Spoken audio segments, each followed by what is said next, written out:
children here in the Western Cape are caught in the crossfire of gang wars. For some, the announcement brings hope.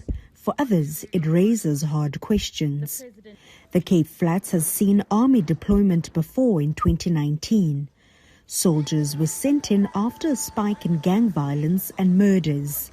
Now, once again, the South African National Defence Force is set to assist police in communities long plagued by shootings and criminal networks. But not everyone is convinced this will bring lasting change. Most people will welcome the deployment of the South African Army, but we also think that it's almost not too late. It's too late for a number of young people who died on our streets, innocent young people. But also it feels more like a political ploy to be exact. We feel that they've waited to deploy the army based on how close we're getting to the election. So it's almost like as people we feel more like pawns in the hands of our ruling party than citizens that's being loved and cared for by their government.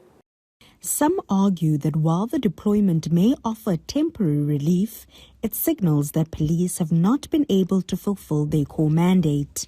No, it's not. I think the extra boots on the ground might help initially, but our past experience with the Army's deployment is that it fades out very quickly, and then it's business as usual for the gangs and crime. So we'll see an initial impact, but it's not a sustainable solution. Those pockets within our communities that are completely lawless and taking control of those areas that is being governed by gangs and criminals and taking back our streets in that way. And maybe there might be a role for the army on an ad hoc basis to come in, but we don't want to militarize crime to the extent that we're using the army internally.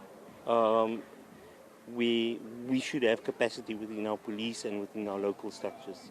Others say any intervention must go beyond the bounds of crime fighting.